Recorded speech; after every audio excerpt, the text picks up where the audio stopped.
The Tudor queens lived lives that seemed written by fate's harsh hand, caught in the crossfire of dynastic wars, political intrigue, and the rigid expectations of a male-dominated world. Yet, against all odds, these remarkable women carved out their own paths, challenging the forces that sought to control or destroy them. From quiet strength and unwavering faith to bold ambition and political savvy, each queen defied the destiny that history might have prescribed. Their stories are not just tales of crowns and scandals. They are powerful narratives of resilience, courage, and transformation that continue to captivate us today. The Tudor era, spanning from 1485 to 1603, stands as one of the most dramatic and transformative periods in English history. Emerging from the chaos of the Wars of the Roses, a brutal civil war between the houses of Lancaster and York, the Tudor dynasty established a new order and reshaped England politically, religiously, and culturally. At the heart of this era were a series of queens, women who not only played pivotal roles as consorts and mothers but who also often found themselves caught in the crosscurrents of power, survival, and political intrigue. These women navigated a society where their worth was often tied to their relationships with men, fathers, husbands, or sons, but some managed to assert remarkable agency despite the restrictions imposed on them. The story of the Tudor queens is not merely one of royal pageantry or tragic downfall but of resilience, determination, and in many cases, defiance against the expectations and limitations of their time. During this period, the role of women, especially those in positions of royalty, was strictly defined by contemporary social and political norms. Society was overwhelmingly patriarchal, with power centered in male hands, and the queen's primary functions were typically seen as providing heirs and supporting the king's reign. Marriage alliances were diplomatic tools. Women were often pawns in broader political games. A queen consort's success was measured by her ability to produce a male heir and secure the lineage. Beyond that, she was expected to embody virtues such as obedience, chastity, and piety, becoming an idealized symbol of the realm rather than an active player in governance. Yet, the reality behind the throne was far more complex. Queens could wield considerable influence, through their relationships, patronage, and political maneuvering, even when their power was unofficial or behind the scenes. Some Tudor queens took on active roles in state affairs, religious reform, and court politics. Others demonstrated strength in survival, navigating betrayals, annulments, and executions that threatened not only their status but their very lives. In this context, the idea of defying fate is particularly compelling. For many Tudor queens, fate seemed a harsh and often cruel force, shaped by political rivalries, religious upheaval, and personal tragedy. To defy fate meant resisting the roles others imposed on them, whether by maintaining dignity and influence despite danger, refusing to be silenced, or redefining what it meant to be a queen. Take Elizabeth of York, for example. She entered history as the daughter of Edward IV and the symbol of the House of York. Her marriage to Henry Tudor, who became Henry VII, helped end decades of civil war and unite two warring factions. While she may not have wielded overt political power, her role was foundational in stabilizing the nascent Tudor dynasty. Her story reflects the quiet strength of a queen who became a living emblem of peace and continuity, defying a fate marked by the instability and bloodshed that had plagued her family. Catherine of Aragon, the Spanish princess who became Henry VIII's first queen, embodies another kind of defiance. Married to Henry for over 2 decades, she was initially the beloved queen and mother to Mary. When Henry sought to annul their marriage to Mary and Boleyn, Catherine refused to accept the dissolution, standing firm in her faith and dignity. Her resistance against the king's demands not only sparked England's break with the Catholic Church but also marked her as a figure of steadfastness in the face of overwhelming royal power. In a world where queens could be discarded, Catherine's refusal to relinquish her status and identity exemplifies defying fate through courage and principle. And Boleyn's life tells yet another dramatic story of ambition, influence, and tragic downfall. She arrived at court as a lady-in-waiting but captured Henry VIII's heart, becoming a catalyst for religious and political transformation, and was instrumental in the English Reformation and the establishment of the Church of England, demonstrating how a queen could wield power not only through marriage but through shaping the nation's faith and laws. However, her fall was swift and brutal, charged with treason and executed. Yet even in death, Anne's legacy lived on through her daughter Elizabeth, whose reign would become legendary. Jane Seymour, Anne's successor, offers a contrasting narrative. Often overshadowed by the drama surrounding her predecessor and successor, Jane's story is one of quiet fulfillment of the queenly role. She gave Henry his long-desired male heir Edward, but died soon after childbirth. Though her life was brief, Jane's fulfillment of the dynastic duty carried profound significance in a time when producing a male heir was paramount. Her story reflects how queens could defy fate by embodying the ideal wife and mother, even at great personal cost. Anne of Cleves, a German princess married to Henry VIII for a brief and politically arranged union, presents a different kind of defiance. Though the marriage was annulled within months due to Henry's dislike of her, Anne survived this rejection with grace. Unlike many queens who fell from favor and met tragic ends, Anne managed to retain her dignity, wealth, and a respected place at court. Her ability to navigate her unique circumstances without bitterness or scandal highlights the varied ways Tudor queens could resist the harsh fates decreed by royal whims. Catherine Howard's story is one of youthful ambition and devastating downfall. Married to Henry VIII as a teenager, she quickly became embroiled in court intrigue and scandal, ultimately executed for adultery. Her tragic fate reflects the dangers Tudor queens faced when caught between personal desires and political expectations. In her brief life, Catherine's defiance came in her pursuit of love and independence, though ultimately her story serves as a cautionary tale about the limits imposed on women at court. Catherine Parr, Henry's sixth and final wife, exemplifies survival and intellectual defiance. Twice widowed before marrying Henry, she was highly educated and interested in religious reform. Catherine not only survived Henry but also acted as regent during his absences, promoting Protestant ideas and caring for Henry's children. Her life after Henry's death, including her remarriage and untimely death, illustrates how Tudor queens could carve out their own space of influence and agency in a male-dominated world. Mary I, known to history as Bloody Mary for her persecution of Protestants, was a queen who defied the cruel fates dealt to her as the daughter of Catherine of Aragon and Henry VIII. Raised in an atmosphere of religious and familial conflict, Mary's reign was marked by her determined effort to restore Catholicism to England. Her struggles with political opposition, her unpopular marriage to Philip II of Spain, and her failure to produce an heir all shaped a reign that was both controversial and tragic. Yet Mary's steadfastness in her convictions and her willingness to confront enormous challenges reveal another aspect of defying fate, holding on to identity and belief against overwhelming opposition. Elizabeth I, the last of the Tudor queens, perhaps best epitomizes the theme of defying fate. Daughter of Anne Boleyn, born into a world that once declared her illegitimate, Elizabeth faced exile, imprisonment, and constant threats to her life during her youth. When she ascended the throne, she inherited a divided and unstable kingdom. Throughout her long reign, Elizabeth skillfully balanced political factions, religious conflicts, and international threats. Choosing never to marry, she crafted the image of the Virgin Queen, a powerful monarch who ruled independently and redefined what female sovereignty could mean. Elizabeth's story is one of resilience, intelligence, and strategic mastery that transformed England into a major European power and cultural beacon. Each of these women, while shaped by the expectations of their era, found ways to resist the constraints imposed on them. Whether through quiet endurance, political savvy, religious conviction, or personal courage, the Tudor queens challenged the fates that sought to define them as mere pawns or victims.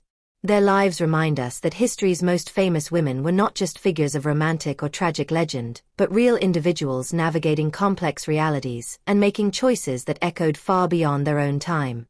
The idea of defying fate for these queens also reflects the broader tensions of the Tudor period itself, a time of rapid change, uncertainty, and reinvention.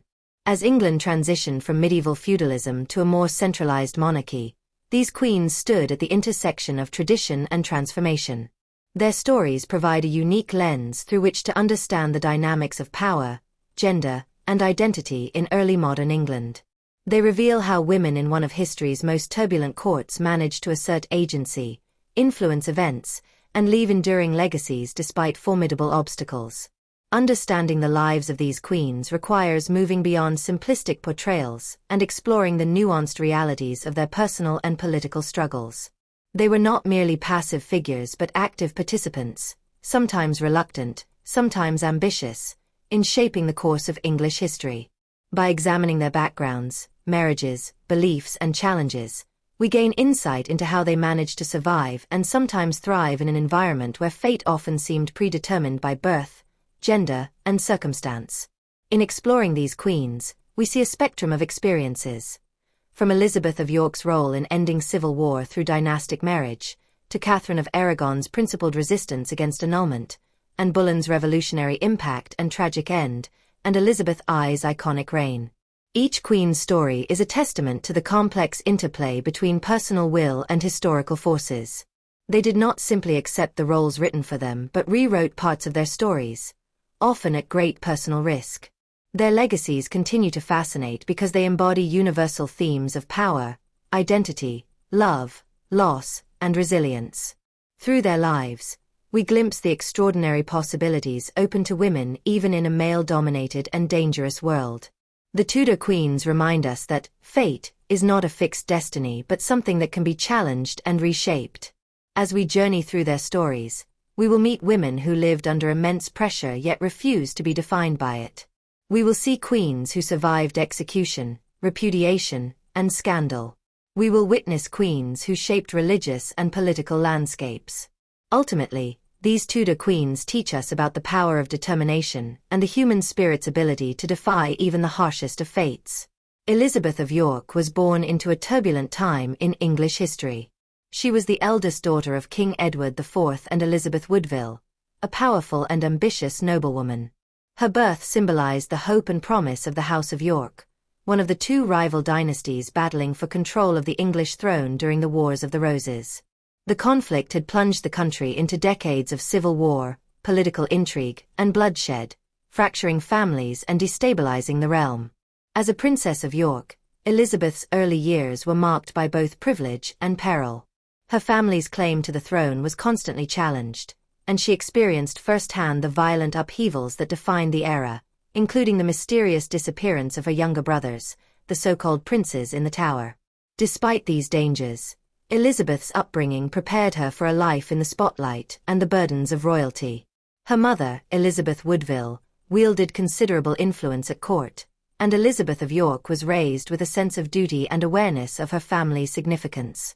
As the daughter of Edward IV, she was a symbol of Yorkist legitimacy and hope for peace, yet her fate was ultimately tied to the need to heal the deep wounds inflicted by civil war. This opportunity came when Henry Tudor, a distant Lancastrian claimant who had spent years in exile, defeated Richard III at the Battle of Bosworth Field in 1485, ending the Wars of the Roses and beginning the Tudor dynasty. One of the most significant moments in Elizabeth's life was her marriage to Henry VII, Henry Tudor's regal name after his victory. This union was more than a personal marriage. It was a political masterstroke designed to unite the warring houses of York and Lancaster. Through their marriage, the long-standing rivalry that had caused so much bloodshed was symbolically and legally ended. The marriage was not just a joining of two individuals but the fusion of two dynasties, heralding a new era of peace and stability for England. Henry VII was well aware of the power that Elizabeth's Yorkist blood brought to his claim, and their marriage helped legitimize his reign in the eyes of the English nobility and the common people alike. Elizabeth of York's role as queen consort was crucial, yet she was never meant to overshadow her husband's authority. The Tudor monarchy sought to consolidate power firmly in Henry's hands, and Elizabeth's position was to support the king and embody the unity of the realm. Nonetheless, her presence was far from merely ceremonial. As queen, she became a figurehead of national reconciliation, often appearing in public ceremonies and court events to reinforce the legitimacy of the Tudor rule and the peace it promised. She was celebrated for her grace, beauty, and the dignified manner in which she conducted herself, a stark contrast to the turbulence of the preceding decades. Although Elizabeth's political power was limited by the expectations of her role, she exerted influence behind the scenes. Queens consort of the time often worked through personal relationships, patronage, and subtle counsel rather than formal authority.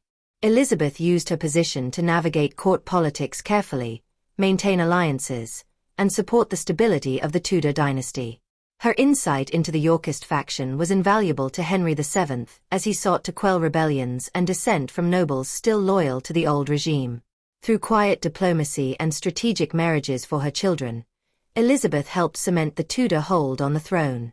Motherhood was one of Elizabeth's most important and demanding roles. She bore several children, including Arthur, Prince of Wales, and Henry, who would later become Henry VIII. The pressure to produce heirs was immense, as the future of the dynasty depended on male succession. Elizabeth's success in this regard was vital to the Tudor cause. However, her role as a mother extended beyond childbirth. She had to raise her children in a politically charged environment, ensuring their education, loyalty, and preparation for their roles in a fragile kingdom. Her efforts in this area contributed significantly to the continuation and strength of the Tudor line. Elizabeth's survival through a time when political intrigue and violence often claimed the lives of royal women is noteworthy.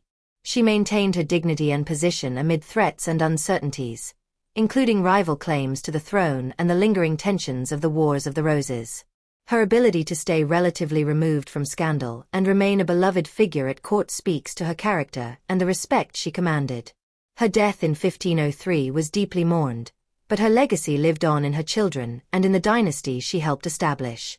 While Elizabeth of York may not have wielded the overt political power or dramatic influence of some later Tudor queens, her legacy is quiet but essential. She was the living symbol of the union between York and Lancaster, embodying the hope for a peaceful and stable England. Her marriage laid the foundation for the Tudor dynasty, which would dominate English history for over a century. Through her role as queen consort, mother, and political figure behind the scenes, Elizabeth contributed to the consolidation of royal power and the shaping of the English monarchy. Her legacy also had cultural and dynastic implications. The Tudor rose, combining the white rose of York and the red rose of Lancaster, became a lasting emblem of unity and reconciliation, and Elizabeth of York was central to this symbolism. Her descendants would carry forward this legacy, including some of the most famous and controversial monarchs in English history. In this way, Elizabeth's life bridged a turbulent past and a transformative future, making her a key figure in the story of England's evolution from medieval chaos to Renaissance stability. Elizabeth of York's life reflects the complexities of royal womanhood during the Tudor era. Born into conflict, she became a cornerstone of peace through a marriage that united warring houses. As queen consort, she upheld the image and values of the new dynasty while influencing politics subtly behind the scenes. Her dedication to motherhood ensured the survival of the Tudor line, and her calm endurance helped stabilize a kingdom recovering from civil war. Though her power was largely exercised in the shadows, her impact was profound, making her a queen who quietly but decisively defied the violent fates that had marked her early life and the history of her family. Catherine of Aragon was born into the powerful and devoutly Catholic Spanish royal family at a time when dynastic alliances shaped the politics of Europe. As the youngest surviving child of King Ferdinand II of Aragon and Queen Isabella I of Castile, the famous Catholic monarchs who had unified Spain, Catherine was raised amid religious fervor and a strong sense of duty toward her family and country. Her upbringing was marked by strict discipline, a deep commitment to the Catholic faith, and preparation for a life dedicated to political alliance and service. From an early age, Catherine understood that her life would be bound to the complex world of royal diplomacy and marriage alliances. At just a young girl, Catherine was betrothed to Arthur, Prince of Wales, the eldest son of King Henry VII of England. This marriage was intended to cement the alliance between England and Spain, two of the most significant powers of the time. The union symbolized political strategy and hope for lasting peace and cooperation between the two nations. Catherine was sent to England to join the Tudor court, entering a world that was as foreign as it was full of opportunity. Her early years in England as the prince's bride were marked by learning and adapting to English customs and language, while also maintaining her Spanish identity and Catholic devotion. The marriage to Arthur was tragically brief. He died just months after their wedding, leaving Catherine in a precarious position as a young widow in a foreign land. Despite her status, the political importance of her marriage remained. Catherine's future in England was uncertain. There was considerable debate about whether she should return to Spain or marry Arthur's younger brother, Henry. Eventually, after much negotiation and dispensation from the Pope due to the close kinship ties involved, Catherine married Henry VIII. This marriage would become one of the most consequential in English history, shaping the political, religious, and cultural landscape of the nation. Catherine's marriage to Henry VIII began with hope and promise. She was initially well-liked, admired for her dignity, intelligence, and unwavering devotion to her role as queen. She fulfilled many duties with grace, supporting Henry and the Tudor court. 4 years, their marriage was stable, and Catherine's position as queen was secure. However, the couple's inability to produce a surviving male heir soon cast a shadow over their union. Their only surviving child was Mary, a daughter who, despite her royal birth, could not guarantee the succession in the eyes of the time. Henry's desire for a male heir became an obsession, and this desperation set the stage for a dramatic and painful conflict. Throughout their marriage, Catherine remained deeply devoted not only to her husband but to her daughter Mary and her Catholic faith. Her commitment to Catholicism shaped much of her worldview and actions. She viewed her marriage as sacred and indissoluble, a bond sanctioned by God and the Church. Her religious conviction gave her strength and resolve as Henry began to question their marriage and seek an annulment. Catherine's steadfast faith was both a source of personal comfort and political defiance, as she resisted the king's attempts to dissolve their union. She believed firmly in the legitimacy of their marriage and rejected the notion that their union was invalid due to her previous marriage to Arthur. Catherine's resistance to the annulment created a profound crisis for England and for Henry VIII personally. Her refusal to accept the king's demands was rooted in both personal conviction and political calculation. She was determined to protect her own honor, her daughter's rights, and the religious order that upheld marriage as a sacred, lifelong commitment. Her stance was seen as a challenge to Henry's authority and a threat to his ambition for a male heir and a new political alliance. This conflict eventually led Henry to break from the Catholic Church, initiating the English Reformation, a seismic shift with lasting consequences. Despite the turmoil and public humiliation she endured, Catherine retained considerable sympathy among the English people and the wider Catholic world. She was widely viewed as a wronged queen, a woman standing firm against the king's capriciousness and cruelty. Her image as the virtuous, faithful wife who suffered for her beliefs resonated deeply.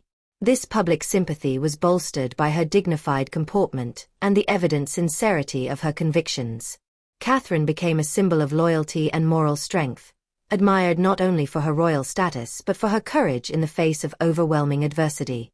The political and religious implications of Catherine's struggle were immense. Her opposition to the annulment led to a rupture with Rome and the establishment of the Church of England, fundamentally altering the religious landscape of the nation. Catherine's role in this drama was pivotal, representing the old order and the forces of Catholicism against the rising tide of reform and royal supremacy. Her personal tragedy was entwined with the fate of England itself, as the kingdom was torn between loyalty to the Pope and allegiance to the monarch. Throughout her life, Catherine's devotion to her daughter Mary was a central theme. She fiercely protected Mary's status as a legitimate heir, refusing to acknowledge the annulment and the subsequent declaration that Mary was illegitimate. Her maternal dedication was both personal and political, as the future of the Tudor dynasty hinged on Mary's position. Catherine's efforts helped sustain Mary's claim and identity in a court that increasingly marginalized her. This bond between mother and daughter endured despite the political upheaval and the pressures placed upon them both. Catherine's final years were marked by isolation and heartbreak. After Henry's marriage to Anne Boleyn, Catherine was removed from court and largely cut off from power. She lived quietly but remained dignified, continuing to assert her rightful status as queen and wife until her death. Her legacy persisted through Mary, who would eventually ascend the throne and attempt to restore Catholicism in England. Catherine's life and struggles left an indelible mark on English history and the Tudor dynasty. Her story is one of resilience, faith, and quiet defiance. In a world where women's roles were severely constrained, Catherine of Aragon asserted her identity and principles with remarkable strength.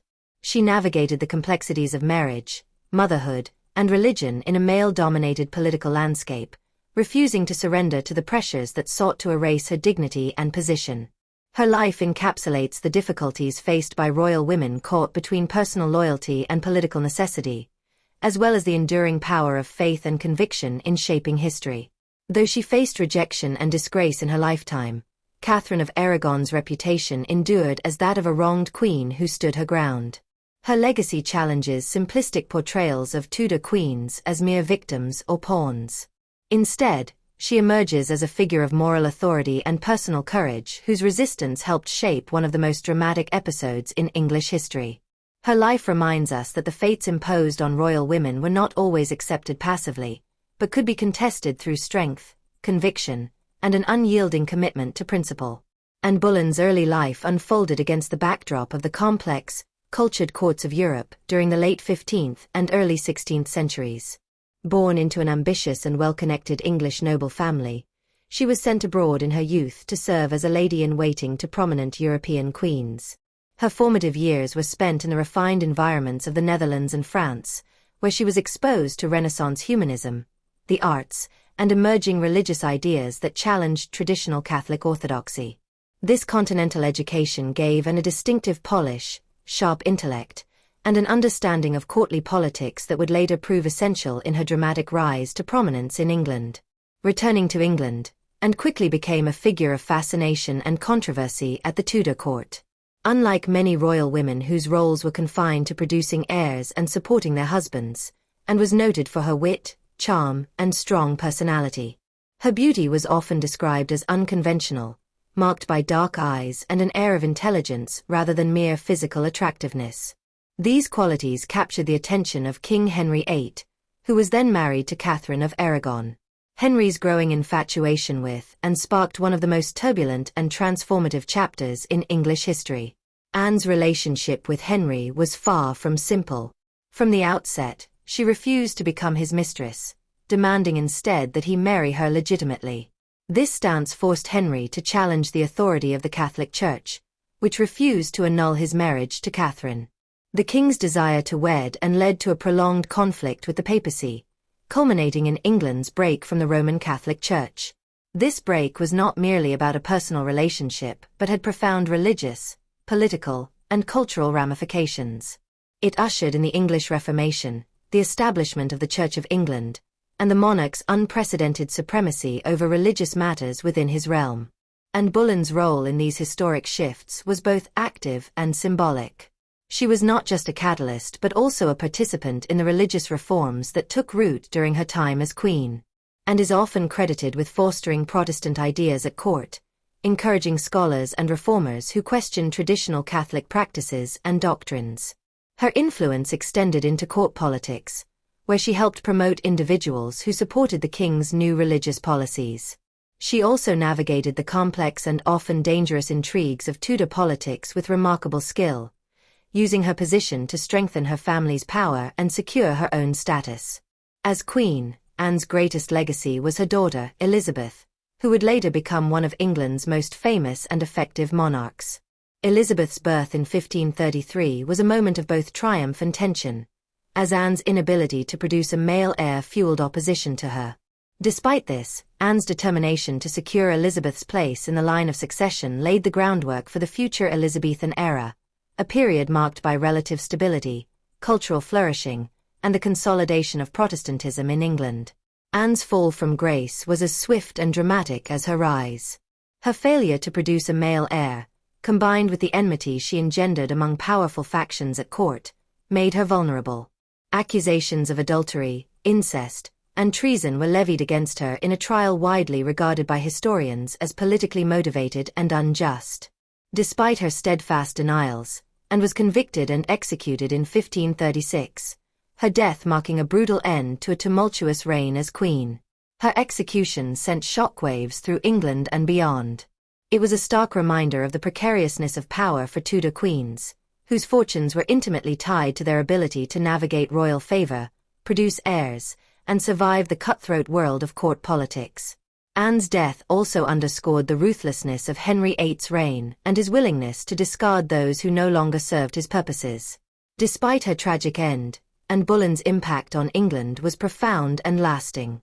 She was a central figure in the seismic religious and political transformations of the 16th century, helping to reshape the English monarchy and the nation's religious landscape.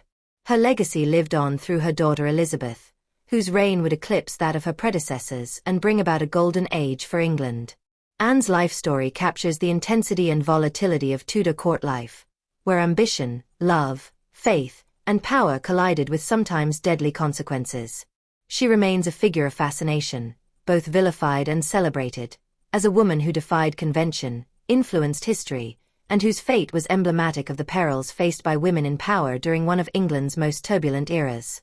Jane Seymour's story unfolds in the shadow of one of Tudor England's most dramatic and turbulent periods, marked by the rise and fall of Henry VIII's queens and the seismic shifts in religion and politics that accompanied his reign. In many ways, Jane represented a stark contrast to her immediate predecessor, Anne Boleyn, whose boldness and political influence had both captivated and unsettled the king and court alike. Where Anne had been outspoken, ambitious, and intertwined with the reformist causes sweeping Europe, Jane was known for a quieter, more reserved demeanor, embodying a different kind of queenly ideal that appealed deeply to Henry VIII after years of personal and political upheaval. Jane Seymour came from a respected but less politically powerful family compared to the Boleyns. She was the daughter of Sir John Seymour and came from a lineage of loyal servants to the Tudor monarchy. From an early age, Jane was brought up with values that emphasized obedience, humility, and devotion, traits that would later define her reputation at court. Unlike Anne Boleyn, who had spent significant time abroad in the courts of Europe and returned with a polished, assertive style, Jane was more rooted in traditional English nobility and the expected qualities of a Tudor gentlewoman. Her entry into the royal court was as a lady-in-waiting to both Catherine of Aragon and Anne Boleyn, where she observed firsthand the fierce rivalries and dangers that accompanied the position of a king's consort. Jane's personality was often described as gentle, kind, and unassuming. She did not seek the limelight nor engage aggressively in court politics, qualities that made her both less threatening and more endearing to Henry VIII, who by this time had endured years of tumultuous relationships and political strife.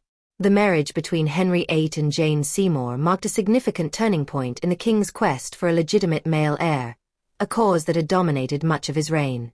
Unlike the dramatic and often public courtship of Anne Boleyn, Henry's relationship with Jane was more subdued. It is believed that Jane's calm and supportive nature provided a sense of stability and comfort to a king wearied by conflict and personal disappointments.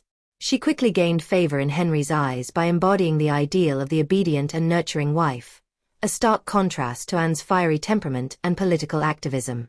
Jane's greatest and most lasting contribution to the Tudor dynasty came with the birth of her son, Edward, in 1537.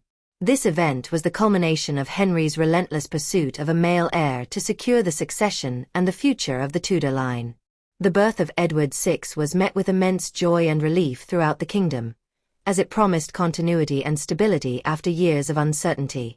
Jane's successful delivery of a healthy boy cemented her place in Henry's heart and the annals of history as the mother of the much-anticipated Tudor heir. Tragically, Jane's life was cut short by complications following childbirth. Like many women of her time, she faced enormous risks in pregnancy and delivery, and despite the joy her son's birth brought, Jane succumbed to postnatal fever just days later. Her death plunged Henry VIII into deep mourning, reportedly leaving him devastated by the loss of the queen who had given him his cherished son. Jane's passing marked the first time Henry experienced the death of a wife, adding a poignant note to her brief tenure as queen. Despite her short reign, Jane Seymour's legacy endured powerfully through her son Edward, who would become king at the tender age of 9 after Henry's death. Edward's accession to the throne ensured that Jane's place in the Tudor lineage was forever secure. Although Edward's reign was brief and fraught with challenges, his position as the male heir Henry had long sought gave Jane a lasting historical significance that outshone the brevity of her life. Jane's image as Henry's true wife became an important aspect of her legacy. While Anne Boleyn had been a controversial and polarizing figure, accused of infidelity and executed on charges widely believed to be fabricated, Jane was idealized as the perfect, virtuous queen who fulfilled the king's deepest desire. Historians and contemporaries alike often depicted Jane as the embodiment of Tudor femininity, a loyal and devoted wife who gave her husband what no one else had, a male heir. This portrayal helped to elevate her memory in a court still grappling with the consequences of Henry's marital upheavals and religious reforms.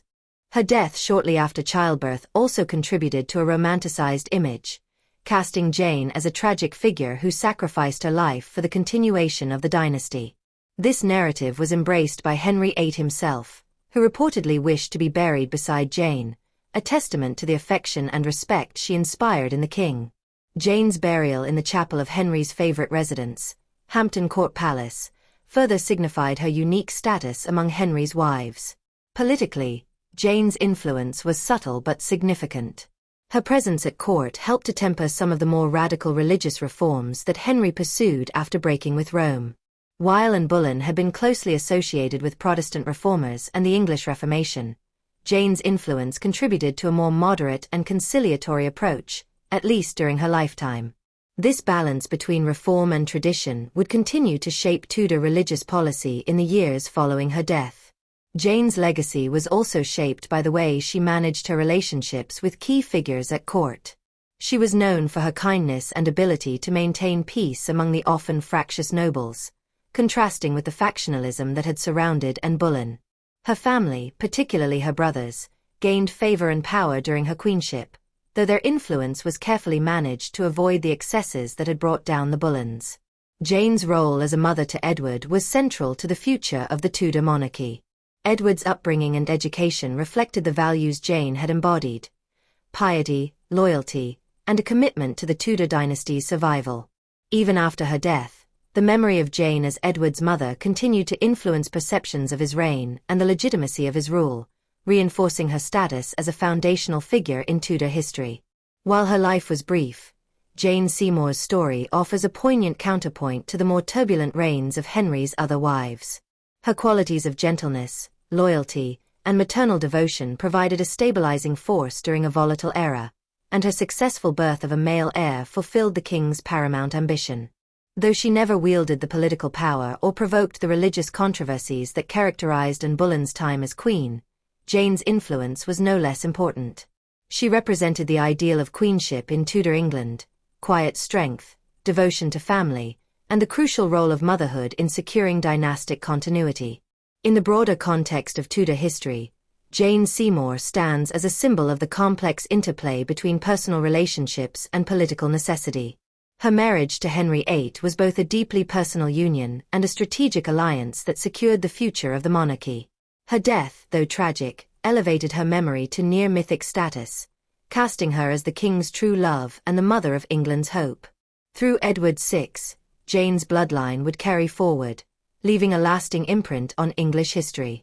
Her narrative also highlights the precarious nature of queenship in Tudor England, where women's fortunes were often tied to their ability to produce male heirs and survive the intense scrutiny of the court.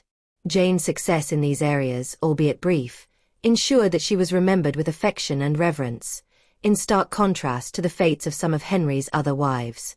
Jane Seymour's life and legacy reflect the intertwining of personal devotion and political ambition that defined the Tudor dynasty. Her role as wife, mother, and queen, though fleeting, was pivotal in shaping the future of England. Her image as Henry's true wife endures as a testament to the power of quiet loyalty and the central importance of motherhood in the narrative of royal power. Though her time on the throne was short, Jane Seymour's impact was profound, securing her place in history as one of the most significant Tudor queens. Anne of Cleves' story is one of diplomacy, survival, and an unusual kind of grace within the often brutal and unforgiving world of the Tudor court. Unlike Henry VIII's previous marriages, which were charged with passion, politics, and tragedy, Anne's entry into the English royal family was orchestrated largely through political strategy and distant negotiation. Her life exemplifies the complexities faced by foreign queens who found themselves thrust into the turbulent environment of Tudor England, navigating cultural differences, court intrigues, and personal challenges with remarkable poise and dignity. Born into the ducal family of Cleves, a small but strategically significant territory within the Holy Roman Empire, and was raised in a culture steeped in the shifting alliances and political machinations of early 16th century Europe. Her family sought to strengthen their position through marriage alliances, and when the opportunity arose to forge ties with England, and became the key figure in this diplomatic endeavor. Her youth and relative obscurity made her an ideal candidate for a political marriage aimed at securing an alliance between England and the Protestant states of northern Germany, counterbalancing the influence of Catholic powers like France and Spain. The arrangement for Anne's marriage to Henry VIII was conducted largely through correspondence and the exchange of portraits, a common practice at the time when physical meetings were difficult and dangerous. Anne's portrait, painted by the renowned artist Hans Holbein, was sent to England to present her image to the king. Henry, having been captivated by the likeness and advised of the political advantages, agreed to the match. However, upon meeting and in person, Henry found himself disappointed. Contrary to the expectations set by the portrait and descriptions, he was reportedly unimpressed by her appearance and personality, feelings that would profoundly shape the fate of their union. Despite Henry's dissatisfaction, the marriage proceeded in January 1540, and arrived in England to fulfill her role as queen, stepping into a world marked by suspicion, court rivalries, and the intense scrutiny that came with being the wife of one of Europe's most powerful and unpredictable monarchs. From the outset, Anne's situation was delicate. She was a foreigner, unfamiliar with English customs and language, and was entering a court where Henry's previous marriages had ended in scandal and tragedy. Her challenge was to maintain her dignity and secure her position in a hostile environment that was quickly turning against the marriage. Anne's time as queen was brief and fraught with difficulty. Henry's clear displeasure and lack of attraction to her, combined with political considerations and shifting alliances, led to the marriage being annulled just 6 months after it took place. The annulment was granted on the grounds of non-consummation and Anne's pre-contract to marry another, allowing both parties to avoid the scandal of divorce. Remarkably, unlike the fates of some of Henry's other wives, Anne was treated with a degree of respect and generosity that was unusual in Tudor times. Following the annulment, Anne was given a generous settlement, including a substantial annual income, several estates, and a comfortable household. She was accorded the title of the king's beloved sister, a unique status that reflected the unusual nature of her relationship with Henry and her survival in a court where so many others had perished or been disgraced. Anne lived in England for the rest of her life, navigating the complexities of her position with tact and grace. Rather than fading into obscurity, she maintained her dignity and carved out a respected place for herself within the Tudor aristocracy. Anne's ability to survive and thrive after her annulment was a testament to her character and political acumen. She avoided the dangerous intrigues that had engulfed other queens, staying clear of factional disputes and remaining loyal to the crown. Her foreign origins, which might have been a liability, instead became a source of fascination and respect. She developed friendships within the court and was even present at the coronation of Henry's fifth wife, Catherine Howard, illustrating her acceptance and integration into the Tudor royal family. Navigating the Tudor court as a foreign woman posed significant challenges, and had to adapt to a new culture, language, and political environment while maintaining her identity and independence. Her success in doing so speaks to her intelligence, resilience, and diplomatic skill. She managed to balance the expectations placed on her as a former queen with the realities of her altered status, living a life that was both comfortable and honorable. Anne's story is unique among Henry VIII's wives because it defies the common narrative of tragedy and downfall. Instead of suffering execution or exile, she survived with her reputation intact and her dignity preserved.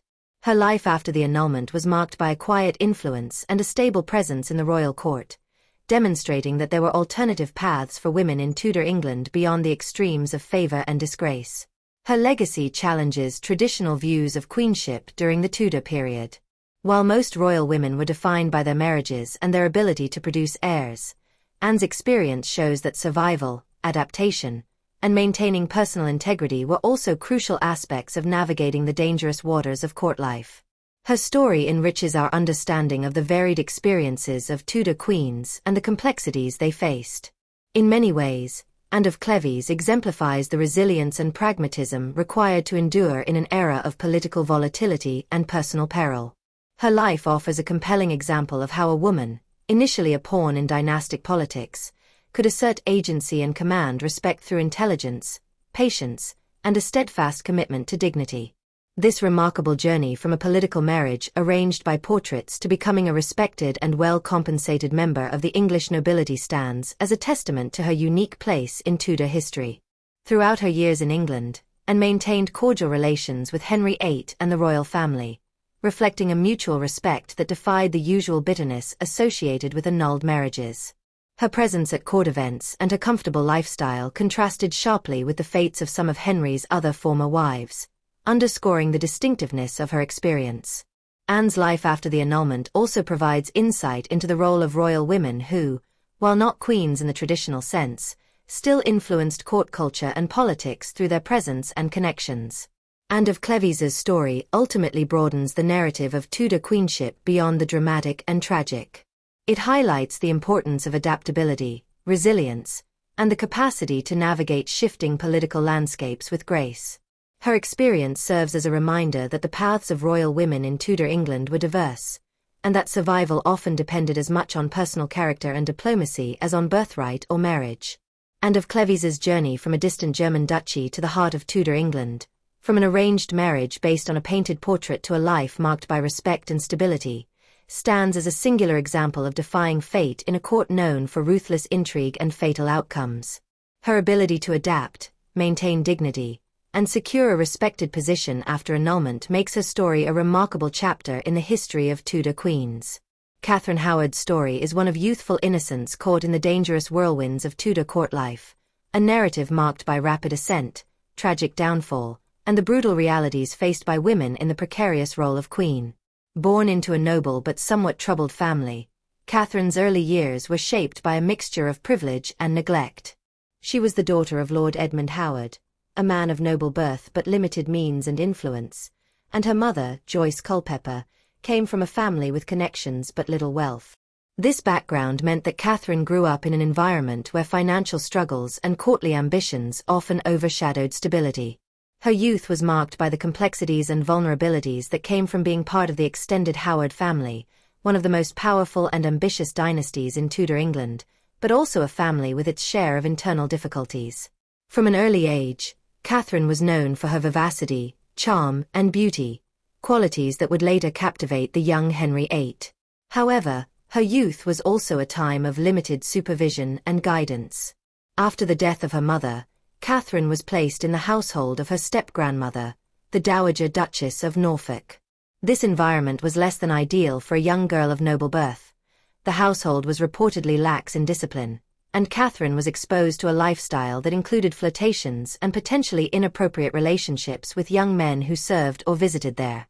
Such experiences would later be scrutinized heavily in the court of Henry VIII, where past behavior was rarely forgiven, especially for a queen. Catherine's rapid rise to queenship was nothing short of astonishing, considering her humble and somewhat chaotic upbringing. She caught Henry's eye around 1540, shortly after his annulment from Anne of Cleves.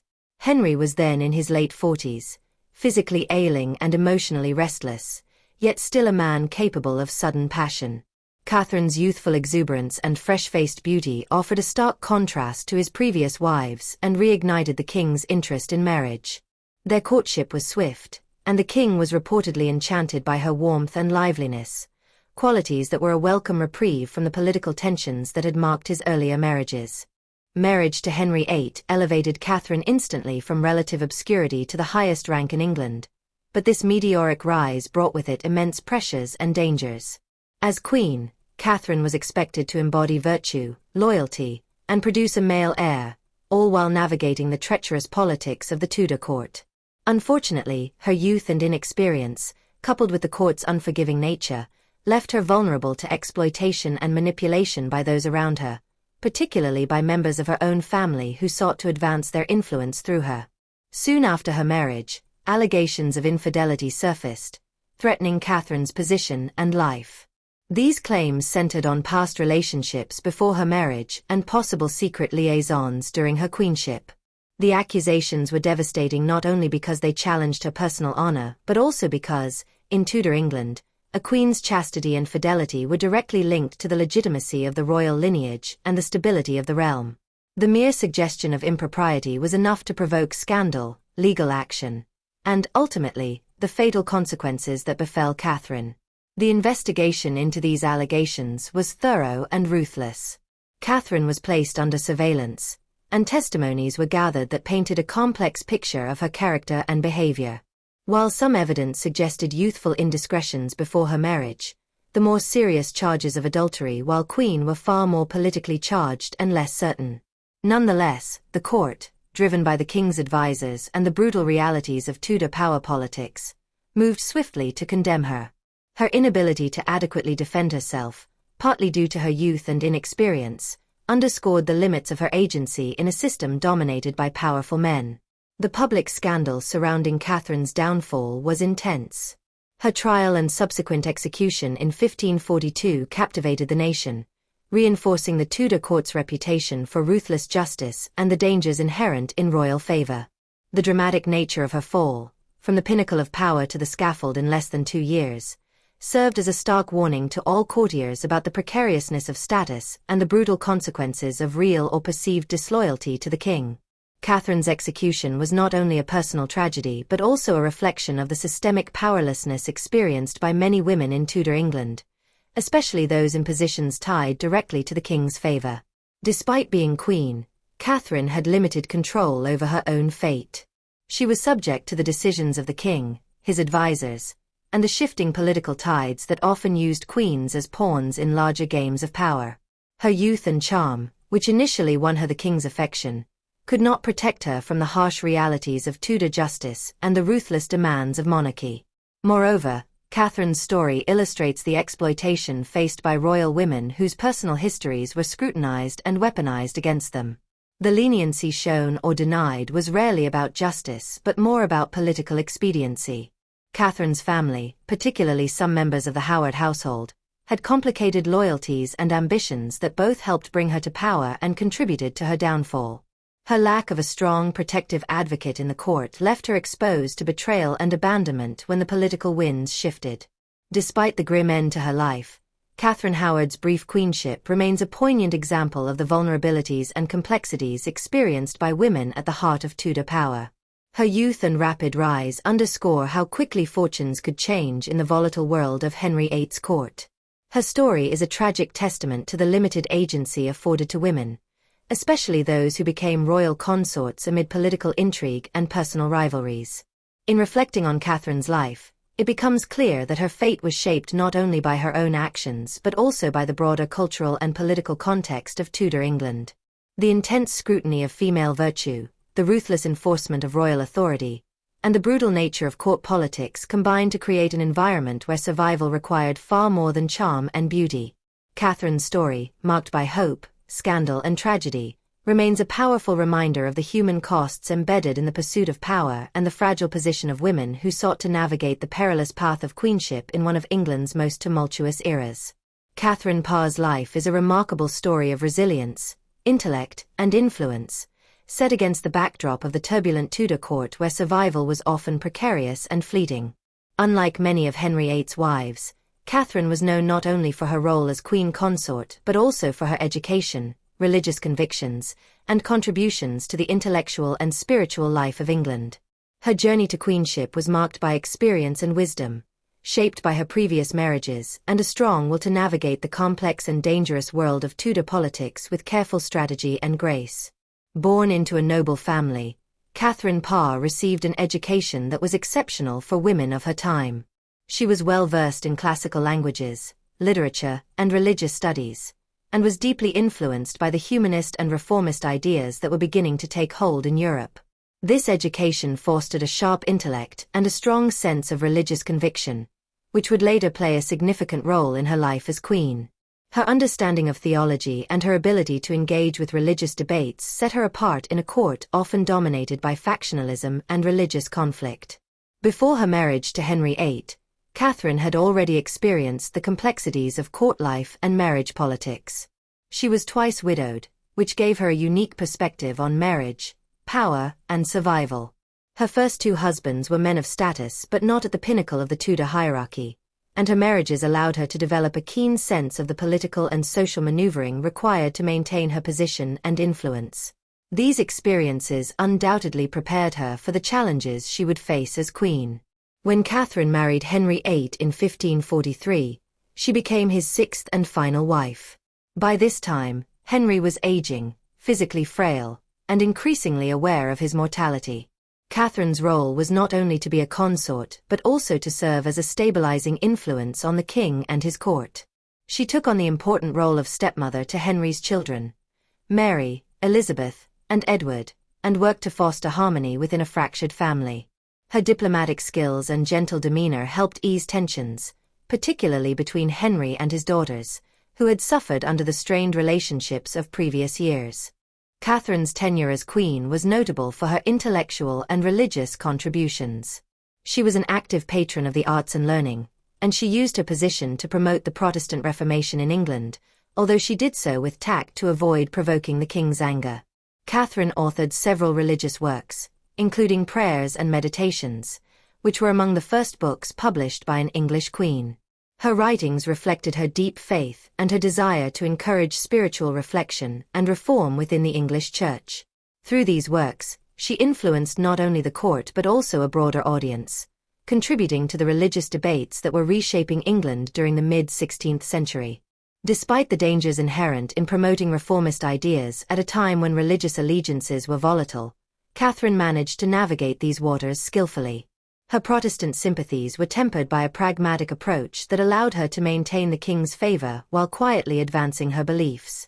This delicate balance was a testament to her intelligence and political acumen, as open defiance could have led to her downfall, much like the fate of some of Henry's previous wives who had been caught in religious and political crossfires. Catherine's survival during Henry's reign was also aided by her personal relationship with the king. She earned his trust and affection through her care, intelligence, and the peace she brought to his troubled household. Unlike some of Henry's earlier marriages, which were marked by jealousy, scandal, and violence, Catherine's union with the king was relatively stable and free from major conflict. This stability allowed her to exert influence behind the scenes, shaping policy and court culture in subtle but meaningful ways. After Henry's death in 1547, Catherine Parr's life entered a new phase. As a widow once more, she retained her status and wealth and continued to play a significant role in the social and political life of England. Her intellect and charm made her a sought-after figure in courtly circles, and she quickly remarried to Thomas Seymour, the brother of the Lord Protector Edward Seymour. This marriage, while passionate, was controversial due to Seymour's ambition and Catherine's position as the king's widow. Nonetheless, it demonstrated her determination to pursue happiness and maintain her influence even after the death of her royal husband. Tragically, Catherine's later years were cut short by illness. She died in 1548, only a year after Henry's death, following complications from childbirth. Despite her untimely passing, her legacy endured through her writings, her role in promoting religious reform, and her example as a queen who combined intellect, faith, and political savvy to survive and thrive in one of England's most turbulent periods. Catherine Parr's life challenges traditional narratives about Tudor queenship, which often focus narrowly on women's roles as wives and mothers. Instead, her story highlights the possibilities for agency, influence, and survival through education, faith, and strategic alliance. She stands as a figure who not only defied the dangers of the Tudor court but also helped shape the cultural and religious landscape of England in lasting ways.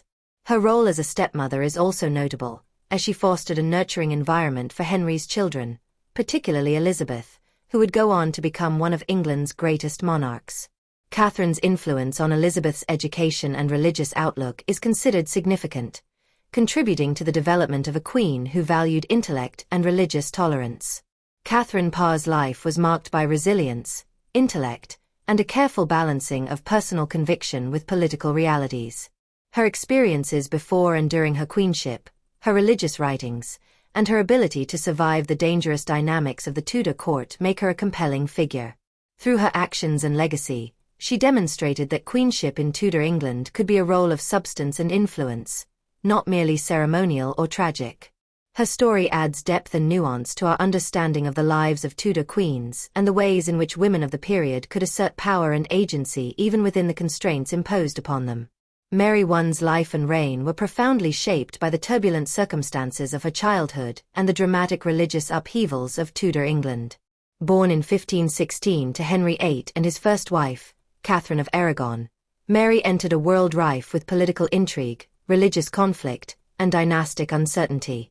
Her early years were marked by the favor and protection of her mother, but this security was abruptly shattered when Henry VIII's desire for a male heir led to his break from the Catholic Church and the eventual annulment of his marriage to Catherine. This pivotal moment not only altered England's religious landscape but also irreversibly impacted Mary's status, identity, and future. As the daughter of Catherine of Aragon, Mary was initially recognized as the legitimate heir to the English throne. She was raised in the Catholic faith, deeply influenced by her mother's devoutness and commitment to the traditional church. Her early childhood was relatively stable, surrounded by attendants loyal to Catherine and educated in the values of piety and royal duty. However, her life changed dramatically when Henry VIII sought to annul his marriage to Catherine in order to marry Boleyn, sparking England's break from the Roman Catholic Church and the establishment of the Church of England under the king's supremacy. This religious and political upheaval had devastating consequences for Mary.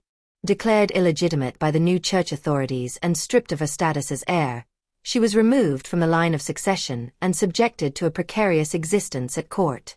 Her mother's fall from grace and subsequent death left Mary unescalated and embittered, facing suspicion and hostility from those who supported the Protestant reforms. Throughout this period, Mary's steadfast adherence to Catholicism became a defining feature of her identity, as well as a source of conflict with her father and later with the English government. Despite her exclusion, Mary's resilience and determination remained strong. She endured years of marginalization, navigating the dangerous politics of the Tudor court with a mixture of dignity and resolve. When her half-brother Edward VI ascended the throne, he pursued an aggressive Protestant agenda that further alienated Mary, who remained unwavering in her faith. This period was characterized by religious persecution in reverse. Mary was the one subjected to pressure and discrimination because of her beliefs, illustrating the intense sectarian divisions within England at the time. Mary's fortunes changed dramatically in 1553, following Edward VI's untimely death and the failed attempt to place Lady Jane Grey on the throne. As the legitimate daughter of Henry VIII and the last surviving child of Catherine of Aragon, Mary asserted her claim and was ultimately accepted as queen by the English people and the nobility. Her accession marked a significant turning point in the religious history of England, as she sought to reverse the Protestant reforms and restore Roman Catholicism as the state religion. The restoration of Catholicism under Mary's reign was a defining and controversial aspect of her legacy. She undertook a series of measures aimed at re-establishing the authority of the Pope and undoing the religious changes instituted by her father and brother. This included repealing Protestant laws, restoring Catholic practices and ceremonies, and reinstituting the authority of bishops loyal to Rome. Mary's commitment to the Catholic cause was deeply personal and reflected her lifelong devotion, but it also brought her into direct conflict with a large segment of her subjects who had embraced Protestantism. One of the most infamous aspects of Mary's reign was the persecution of Protestants, which earned her the enduring nickname, Bloody Mary.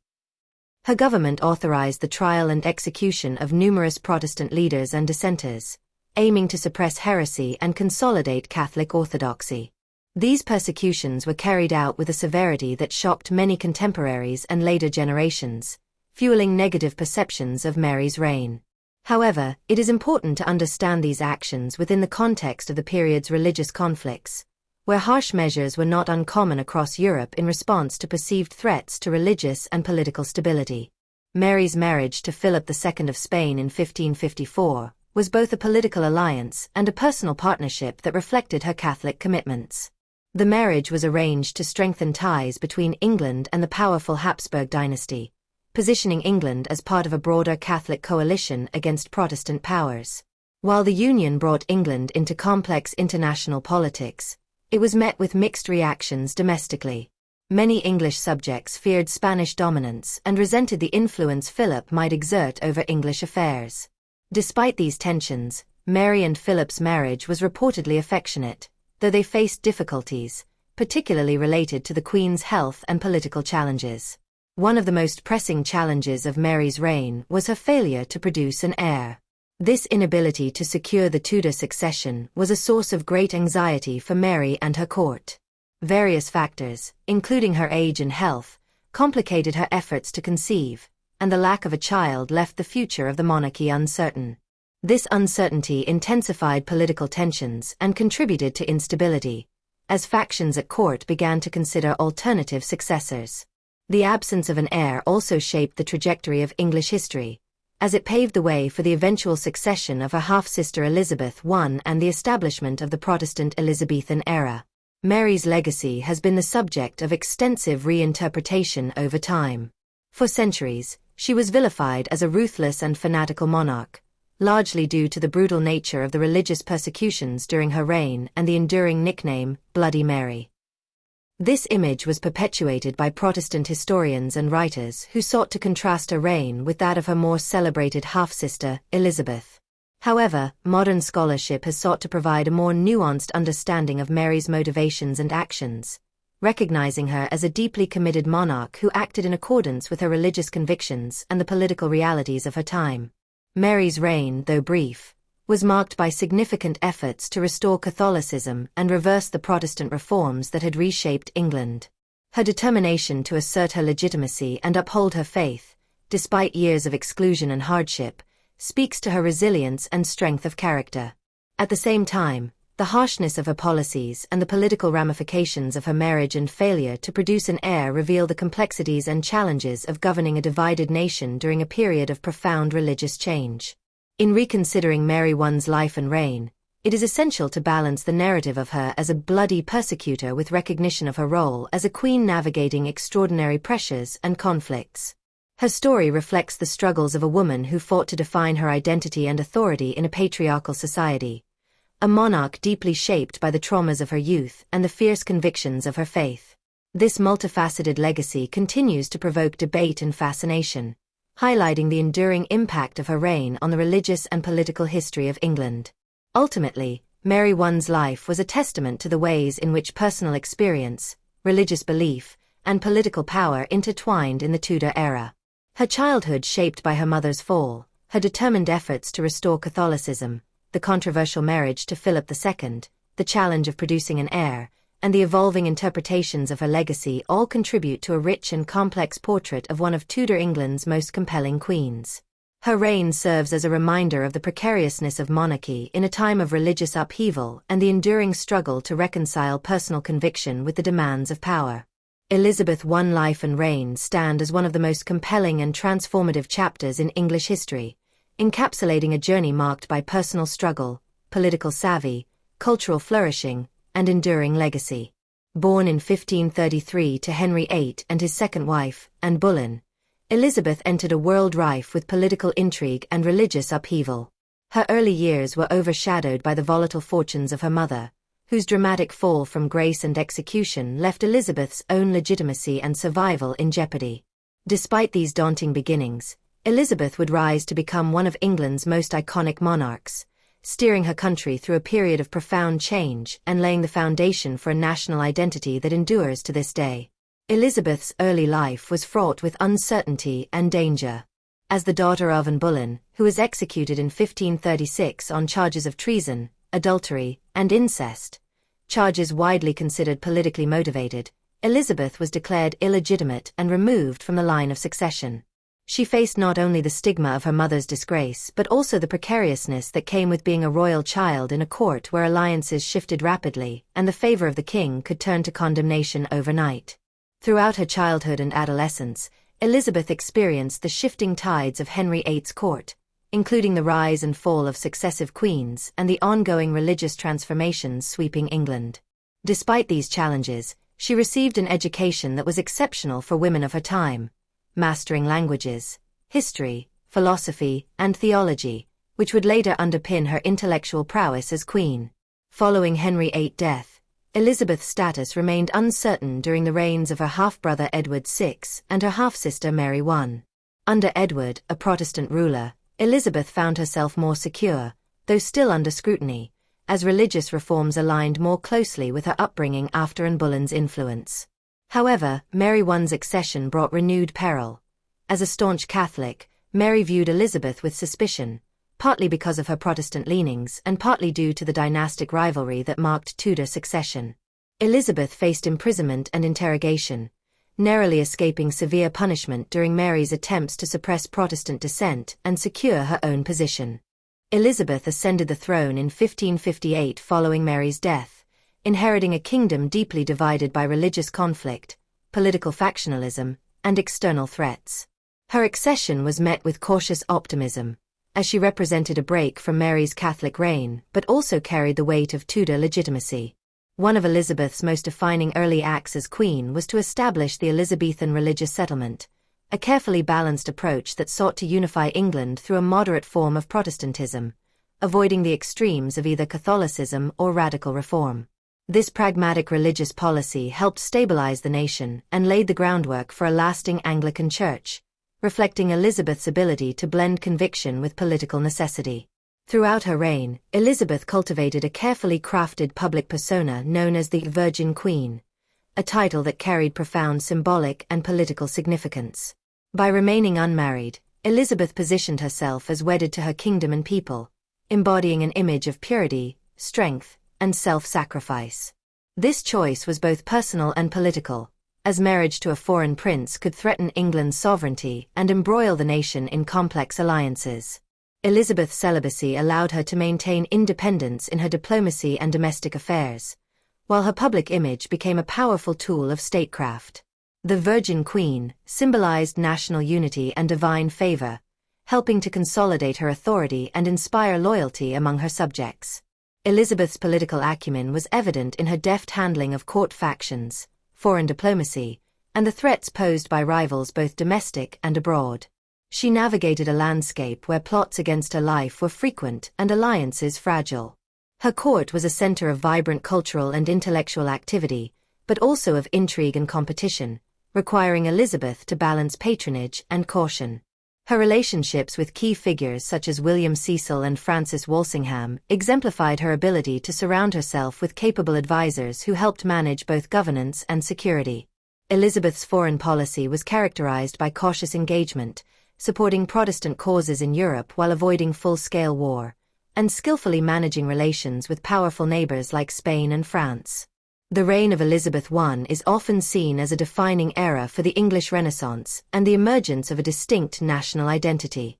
Under her patronage, the arts flourished, with figures such as William Shakespeare, Christopher Marlowe, and Edmund Spenser contributing to a cultural flowering that celebrated English history, language, and values. Elizabeth herself was a patron of the arts and education, encouraging the development of literature, music, and learning that reinforced the ideals of her reign. This period saw the strengthening of the English navy and overseas exploration, laying the foundations for England's future as a global maritime power. Elizabeth's England became synonymous with cultural vitality, intellectual inquiry, and a growing sense of pride and unity among its people. Elizabeth's reign lasted for 45 years, a remarkable tenure during which she maintained stability and avoided the major religious wars that devastated much of Europe. Her leadership was marked by a blend of firmness and flexibility, intellect and charisma, which allowed her to manage the complex demands of monarchy with skill and endurance. Despite ongoing challenges, including plots against her life, financial pressures, and the delicate balance of religious factions, Elizabeth emerged as a symbol of national strength and resilience. Her personal sacrifices, including the decision to remain unmarried and forego children, underscored a commitment to duty over personal desire that resonated with her subjects. Elizabeth's ability to harness symbolism and ceremony helped to legitimize her rule and foster a strong sense of identity among her people. Through her example, the role of a female monarch was transformed from one fraught with doubt and danger to one of respect and authority. Elizabeth I's life and reign were defined by early adversity, exceptional intellect, and a masterful command of politics and culture. As the daughter of Anne Boleyn and Henry VIII, she overcame threats to her life and legitimacy to become a monarch who shaped the course of English history. Her embodiment of the Virgin Queen ideal, her pragmatic governance, and her role in fostering the English Renaissance and national identity left a legacy that endures to this day. Elizabeth I stands as a testament to the power of resilience, intelligence, and vision in the face of the formidable challenges of Tudor England. The lives of Tudor queens offer a fascinating study in contrasts and commonalities, revealing the complexities of navigating power, survival, and identity in one of England's most turbulent eras. Across their varied experiences, certain themes repeatedly emerge: survival and control over fate, the profound impact of faith, the role of family and fertility, the tension between public image and private reality, and the deeply entwined issues of love, marriage, and motherhood. These themes illuminate how these women managed to assert themselves within the constraints imposed by a patriarchal society and a volatile political landscape.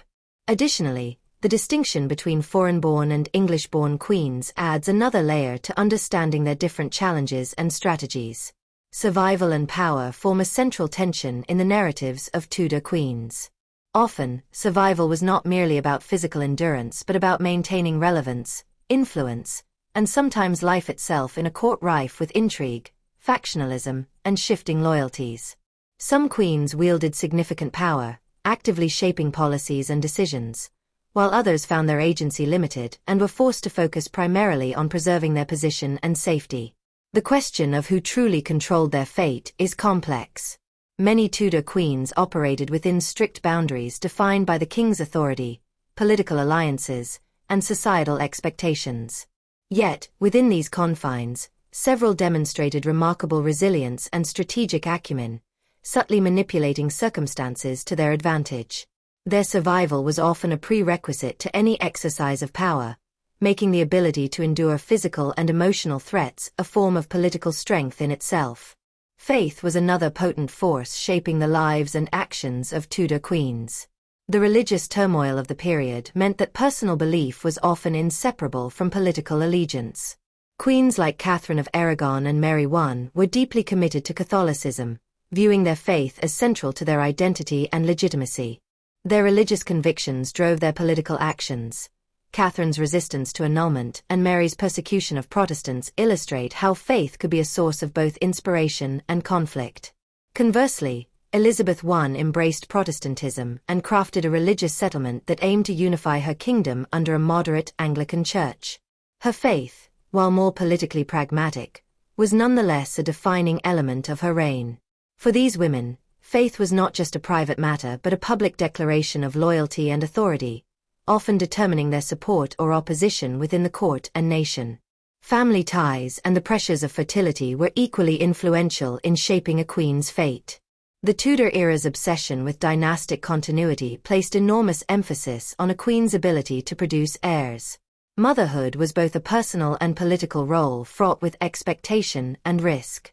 Queens who bore sons often secured their position and legacy, as seen with Jane Seymour, whose son Edward VI briefly succeeded Henry VIII.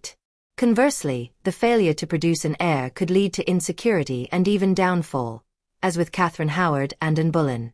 Beyond biology, family relationships influenced queens' power dynamics. Some, like Elizabeth I, remained unmarried and childless by choice, navigating alternative routes to secure their authority and legacy. Others were bound by marriage alliances and dynastic considerations that shaped their political landscape and personal lives. A striking contrast in the stories of Tudor queens lies between their public images and private realities. The court and the wider public consumed carefully curated portrayals of queens, images of virtue, beauty, piety, and loyalty, often propagated through portraits, ceremonies, and propaganda. However, these idealized representations frequently masked complex personal struggles, political manipulations, and vulnerabilities. Catherine Parr's intellectual and religious pursuits, for example, contrasted with the precariousness of her position as Henry VIII's wife.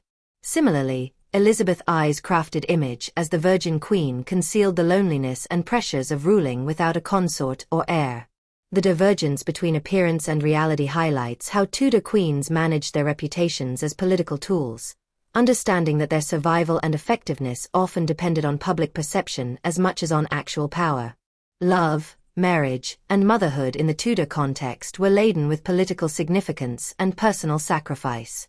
Marriages were rarely purely personal unions. They were strategic alliances designed to secure political power, forge international relations, or consolidate dynastic claims. Queens like Catherine of Aragon and Anne of Cleves were pawns in these broader diplomatic games, while others like Anne Boleyn and Catherine Howard experienced the volatility and dangers of courtly favor and scandal. Love, when it existed, was often overshadowed by duty, ambition, and survival. Motherhood was equally complex. Queens were expected to embody fertility and continuity, yet childbearing was fraught with health risks and political consequences. The personal dimensions of these roles were inseparable from their public implications, illustrating how Tudor queens had to navigate deeply intertwined spheres of private emotion and public responsibility. The distinction between foreign-born and English-born queens introduces further nuances in understanding their experiences and challenges. Foreign-born queens, such as Catherine of Aragon, and of Cleves, and Catherine Parr, brought with them different cultural backgrounds, languages, and political connections.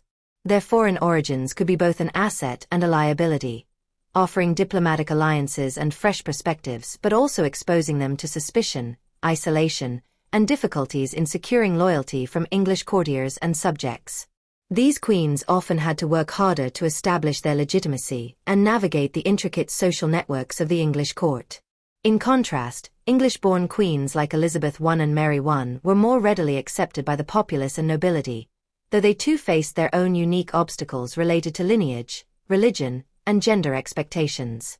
This distinction underscores how birthplace and nationality influenced a queen's strategies for survival and power, affecting their reception and effectiveness in the Tudor court. Examining these shared themes and contrasts across the lives of Tudor queens reveals a rich tapestry of female agency, constraint, and adaptation. Their stories demonstrate that while they were often constrained by the expectations of their gender and status, they also found ways to assert their wills, influence political events, and leave lasting legacies. The interplay between survival and power highlights the precariousness of their positions, but also their remarkable capacity for resilience and strategic thinking.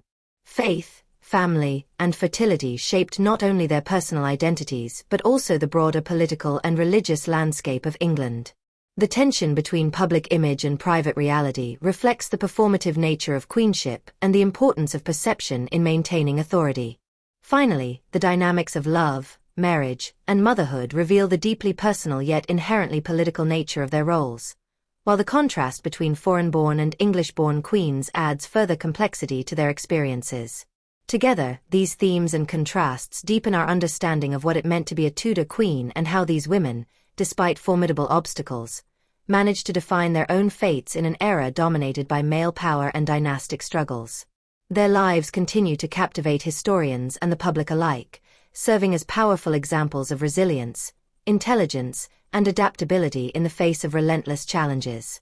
The legacy of the Tudor queens extends far beyond the confines of their tumultuous lives and the immediate political struggles of their era. Their long-term political and cultural impacts have shaped not only the monarchy as an institution, but also the very concept of queenship and female leadership in Western history. These queens lived through one of the most dynamic and transformative periods in English history, and their actions, decisions, and personal stories have resonated through centuries, influencing how monarchy and female authority are perceived even today. To understand their enduring legacy requires examining both the tangible political changes they effected and the evolving cultural narratives that surround them, as well as the complex ways in which history has remembered them, often diverging sharply from the realities of who they were as individuals. Politically, the Tudor queens played pivotal roles in shaping the trajectory of the English monarchy and its relationship with religion, governance, and international diplomacy. Their influence contributed to a monarchy that evolved in response to the challenges and crises of the 16th century, a time when England was emerging as a significant European power. Catherine of Aragon's steadfast defense of her marriage and her Catholic faith set the stage for Henry VIII's dramatic break with the Roman Catholic Church, leading to the English Reformation and the establishment of the Church of England. This seismic religious shift altered the political landscape, changing the nature of royal authority by intertwining it with religious leadership, a precedent that would affect monarchs for generations. Though Catherine lost her marriage and status, her resistance underscored the limits of royal power and the consequences of defying a determined king. And Boleyn's legacy is intertwined with this religious transformation. As a catalyst for the king's divorce from Catherine, Anne's marriage to Henry VIII directly precipitated England's break with Rome. Her role in promoting Protestant reform and influencing court politics marks her as a significant figure in shaping the ideological direction of the Tudor state.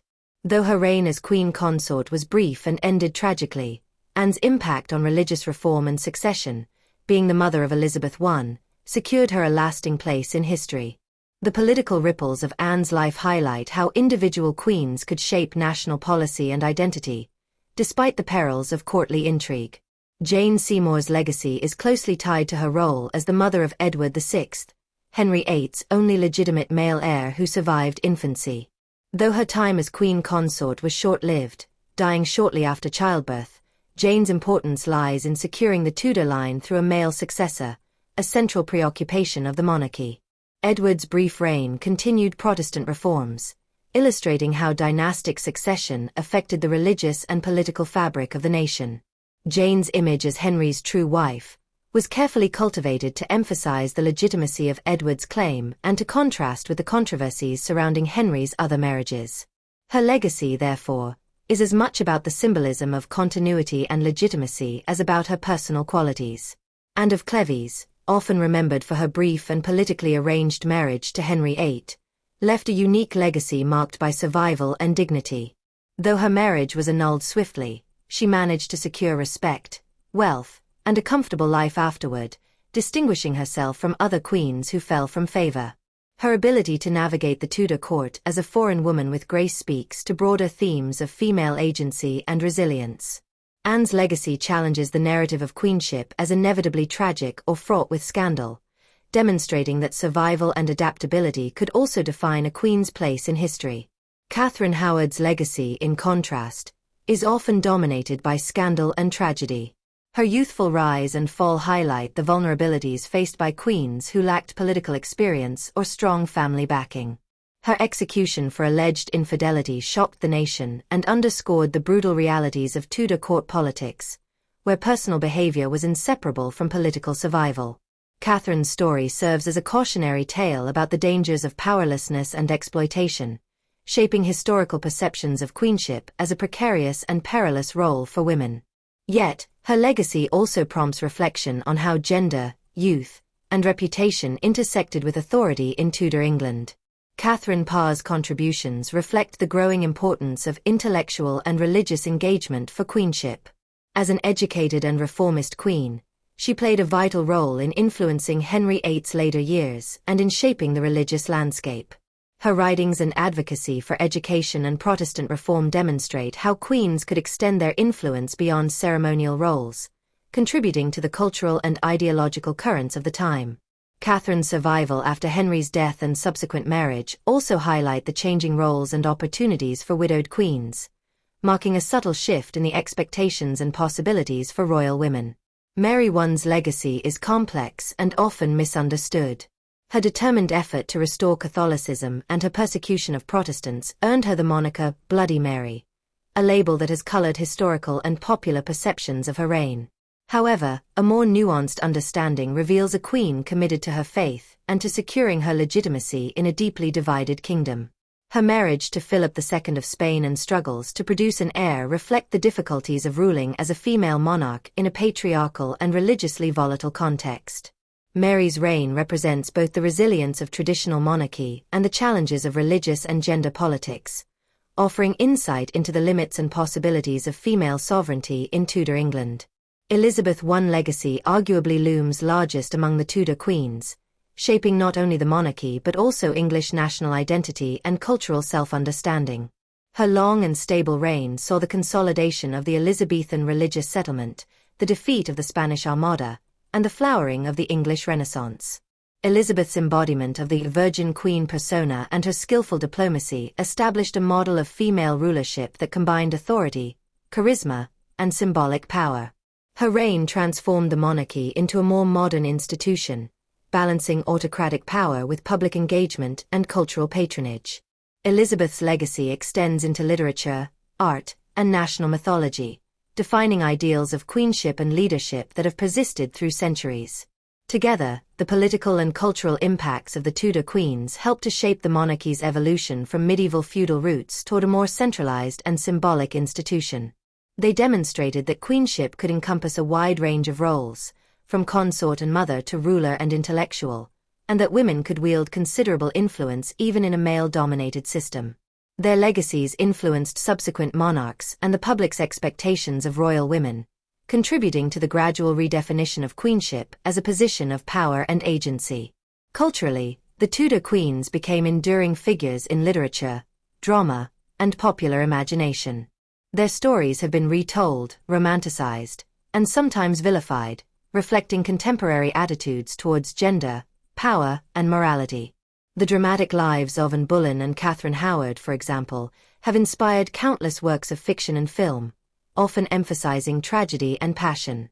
Elizabeth I has been immortalized as a symbol of national pride and female sovereignty, her image woven into the fabric of British cultural identity. These cultural legacies reveal how the Queen's lives transcended their historical moment to become archetypes that continue to shape perceptions of female leadership. However, how history remembers these queens often diverges significantly from the realities of who they were. Historical narratives have frequently been shaped by political agendas, gender biases, and evolving social values. Queens like Mary I and Catherine Howard were traditionally depicted in starkly negative terms, their complexities reduced to simplistic labels of cruelty or immorality. Conversely, Elizabeth I has sometimes been idealized to the point of myth, obscuring the difficulties and contradictions of her reign. More recent scholarship has sought to recover the full humanity of these women, exploring their personal writings, political strategies, and cultural contexts to present more balanced and nuanced portraits. This re-evaluation acknowledges their intelligence, resilience, and the constraints they faced, offering a richer understanding of their legacies. The gap between historical memory and lived reality highlights the challenges of interpreting the past, especially when it involves figures who are simultaneously public symbols and private individuals.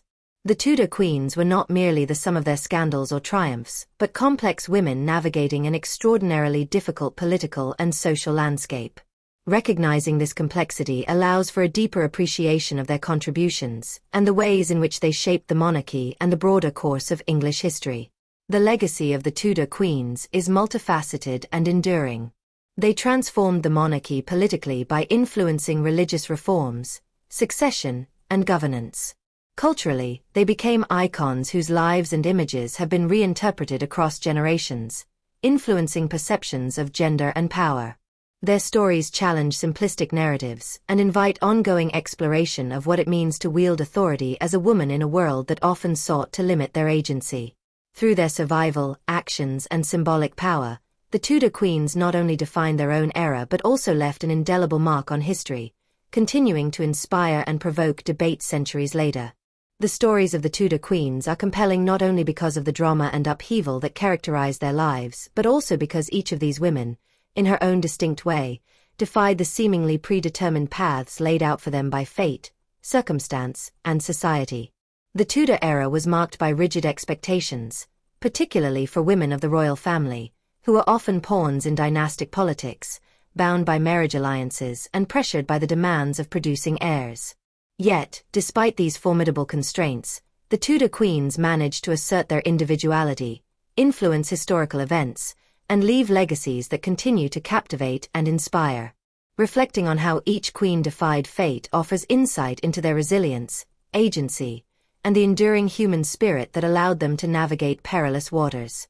Each Tudor queen confronted a unique set of challenges that could have easily consigned her to obscurity, disgrace, or tragedy. Elizabeth of York, through her marriage to Henry VII, helped to heal a fractured kingdom torn apart by civil war, uniting the warring houses of York and Lancaster. While her role might appear more traditional and less politically visible, she deftly maintained a position of influence and stability in a time when the English throne was still fragile. Her quiet strength and diplomatic skill laid the groundwork for the Tudor dynasty's future and ensured her survival in a male-dominated environment. In this way, she defied the fate of a mere political tool by becoming a symbol of unity and continuity. Catherine of Aragon's life was shaped by duty and unwavering faith. Married first to Arthur, Prince of Wales, and later to Henry VIII, her devotion to her marriage and daughter Mary, as well as her steadfast Catholicism, put her in direct conflict with the king's desires and the shifting religious landscape. Despite being divorced and sidelined, Catherine resisted the pressure to accept her fate passively. Her public dignity and moral conviction garnered sympathy from many contemporaries and preserved her reputation as a wronged queen. By refusing to submit quietly to annulment, she challenged the absolute power of the monarch and became a symbol of resistance, defying the fate of complete erasure from history. Anne Boleyn's story is one of dramatic rise and fall, marked by ambition, charm, and tragic downfall. She transformed from a courtier to queen consort and played a key role in England's break from the Catholic Church, and was not content to be merely a pawn but actively shaped religious and political reform. Her influence extended to the succession through her daughter Elizabeth, who would become one of England's greatest monarchs. Anne's fate might have seemed sealed by the brutal court politics that led to her execution, yet in death, she attained a form of immortality, her life and legacy continuing to resonate in ways that defied the immediate tragedy of her demise. Jane Seymour, often overshadowed by her predecessor and successor, carved her own legacy through her role as mother to Edward VI, the long-awaited male heir. Her relatively brief time as queen consort and her death shortly after childbirth could be seen as a tragic fate. Yet, Jane's legacy endured through her son and the political legitimacy he provided to the Tudor line. Henry VIII's regard for Jane as his true wife also speaks to the personal and dynastic importance she held. In this way, Jane's life transcended its brevity, defying the fate of being forgotten and highlighting the crucial role motherhood played in Tudor queenship. Anne of Cleves's experience stands out for its unusual trajectory. Her politically arranged marriage to Henry VIII, based on a portrait, ended swiftly with an annulment. Instead of fading into obscurity or falling victim to court intrigue, Anne negotiated her position with remarkable skill, securing her safety, wealth, and respect. She navigated the English court as a foreign woman, adapting with dignity and intelligence. Anne's ability to survive the potentially devastating consequences of a failed marriage arrangement demonstrates a quiet form of defiance, turning what could have been a personal and political disaster into a relatively favorable outcome. Catherine Howard's life was marked by youthful promise and tragic downfall. Rising rapidly to become queen consort, she was ultimately executed on charges of infidelity. While her fate seems to affirm the harsh realities of Tudor court politics, her story also reveals the vulnerabilities faced by women thrust into power without sufficient protection or agency. Though she might appear as a cautionary figure, Catherine's life also defies a simple narrative of victimhood. It prompts reflection on the intersections of power, gender, and exploitation, and on how even those who seem powerless can illuminate broader truths about their times. Catherine Parr, as an educated and reformist queen, defied the fate of being merely a passive consort. Twice widowed before marrying Henry VIII, she brought intellect and religious conviction to her role. Her writings and influence on the king's religious policies exemplify how a queen could extend her power beyond ceremonial duties. Surviving Henry's death and remarrying, Catherine carved out a legacy of resilience, scholarship, and religious reform that was rare among Tudor queens. Her life challenges the traditional expectations of queenship and highlights the potential for female agency in a constrained world. Mary I's reign, though often remembered through the lens of her harsh persecution of Protestants, reflects a queen who fought to assert her legitimacy and religious convictions in a hostile environment. As the daughter of Henry VIII and Catherine of Aragon, her childhood was marred by political exclusion and personal hardship. Yet, she rose to reclaim the throne and attempt to restore Catholicism in England, defying the fate of being sidelined or forgotten. Mary's struggles to produce an heir and her political alliance through marriage to Philip II of Spain further illustrate her efforts to secure her reign and legacy despite immense challenges. While history has often cast her in a negative light, a more nuanced understanding reveals a determined ruler navigating complex religious and gender politics. Elizabeth I's long and influential reign stands as the ultimate testament to defying fate. From early childhood, Elizabeth faced threats to her life and legitimacy, born of political machinations and religious upheaval. Ascending to the throne amid uncertainty, she shaped an era through her intellect, diplomacy, and symbolic power as the Virgin Queen. Elizabeth's personal sacrifice, remaining unmarried and childless to maintain political independence, was a conscious defiance of the conventional expectations for queenship. She masterfully balanced power, politics, and national identity, guiding England through religious compromise, international threats, and cultural renaissance. Elizabeth's legacy epitomizes how a woman could transcend the limitations of her time, crafting a reign that has resonated through centuries. Reflecting on the lessons from their lives, the Tudor queens collectively demonstrate the importance of resilience, adaptability, and agency. Their stories underscore that fate is not a fixed destiny but a series of challenges to be met with courage, intelligence, and sometimes calculated risk. They reveal how women, even in patriarchal and often hostile environments, can exercise influence and shape history in profound ways. Their lives also highlight the complexities of power, the interplay of public perception and private reality, the fragility of favor, and the enduring significance of faith, family, and identity. The Tudor queens' experiences resonate strongly in the modern world, where issues of gender, power, and leadership continue to provoke debate and reflection. Their struggles and triumphs echo contemporary discussions about women's roles in politics and society, the challenges of public scrutiny, and the balance between personal conviction and public duty. The idea of defying fate remains a powerful metaphor for overcoming barriers and shaping one's own destiny, inspiring generations beyond their time. Their stories also serve as cautionary tales about the perils of political and social structures that limit agency and impose harsh judgments, especially on women. Yet, they equally offer hope and inspiration, showing that even in the most constrained circumstances, individuals can assert their will and leave a lasting impact. The Tudor queens continue to captivate popular imagination, reflecting enduring human themes of ambition, survival, love, betrayal, and resilience. The Tudor queens each defied fate in ways that were shaped by their personalities, circumstances, and historical moments. Whether through survival, political influence, religious conviction, or cultural legacy, they challenged the limitations imposed upon them and forged identities that transcended the expectations of their time. Their lives offer enduring lessons about power, perseverance, and the complex nature of historical memory. Their stories remain relevant not only as historical case studies, but as vivid reminders of the ongoing human struggle to define and control one's destiny in the face of adversity.